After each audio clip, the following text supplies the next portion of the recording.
राधे राधे दोस्तों। कर्मों का फल इंसान का कभी पीछा नहीं छोड़ता।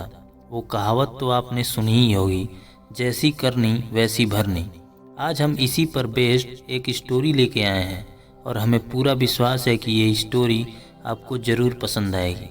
और दोस्तों, हम ऐसी ही मोटिवेशनल स्टोरी लेके आते रहते हैं, तो हमारे यूट्यूब चैनल को सब्सक्राइब ज़रूर कर लें। एक गांव में एक किसान रहता था जिसका जीवन साधारण था, लेकिन उसकी ज़िंदगी में एक उलझन भी थी, क्योंकि उसकी दो पत्नियां थीं और दोनों से उसे एक एक बेटा था। दोनों बेटों की शादी हो चुकी थी और किसान को लगा कि अब उसकी ज़िंदगी स्थिर और सुखी हो गई है। लेकिन समय ने उसे एक नई चुनौती दी। जब उसके छोटे बेटे की तबीयत अचानक बिगड़ने लगी तो बड़े भाई ने अपने छोटे भाई का इलाज करवाने की पूरी कोशिश की। उसने गांव के आसपास के वैद्यों से परामर्श लिया, लेकिन छोटे भाई की तबीयत में कोई सुधार नहीं हुआ। धीरे धीरे खर्च बढ़ता गया और छोटे भाई की हालत दिन पर दिन बिगड़ती चली गई।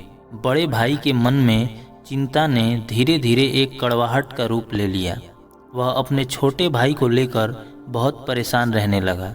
वह इस हद तक परेशान हो गया कि अब वह चाहता था कि उसका छोटा भाई मर जाए। एक दिन बड़े भाई ने अपनी पत्नी से सलाह मशवरा किया।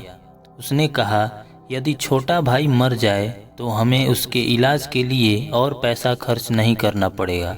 और उसकी पत्नी, जो उसकी सोच में सहभागी हो गई थी, उसने एक भयानक सुझाव दिया कि क्यों न किसी वैद्य से बात करके उसे जहर दे दिया जाए। किसी को शक भी नहीं होगा और उसकी मौत को बीमारी का कारण माना जाएगा।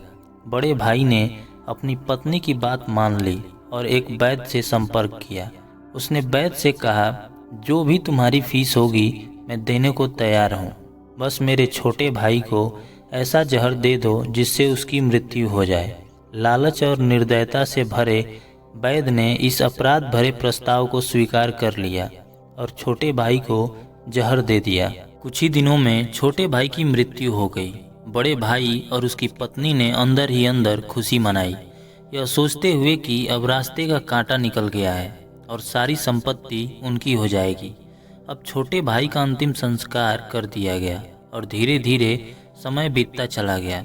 कुछ महीनों बाद किसान के बड़े बेटे की पत्नी ने एक बेटे को जन्म दिया। परिवार में खुशी की लहर एक बार फिर दौड़ गई और उन्होंने बड़े लाड प्यार के साथ बच्चे की परवरिश की। और अब समय के साथ वह लड़का जवान हो गया। फिर एक दिन उसकी भी शादी धूमधाम से कर दी गई।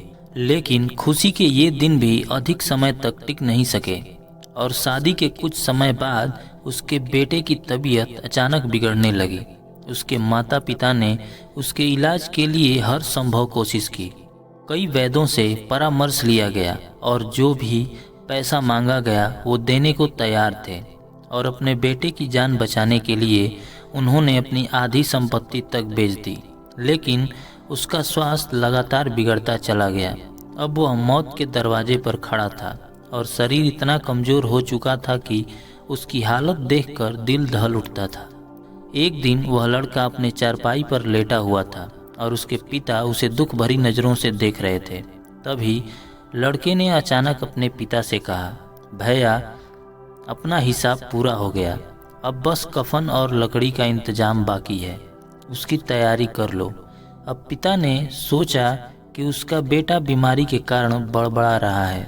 उसके बाद उसने बोला, बेटा, मैं तेरा बाप हूँ, भाई नहीं। तब लड़के ने दुखी आवाज़ में कहा, पिताजी, मैं आपका वही भाई हूँ जिसे आपने जहर दे के मरवा दिया था। जिस संपत्ति के लिए आपने मुझे मारा था, अब वही मेरे इलाज में आधी बिक चुकी है। हमारा हिसाब बराबर हो गया। यह सुनकर पिता का दिल टूट गया। वह फूट फूट कर रोने लगा।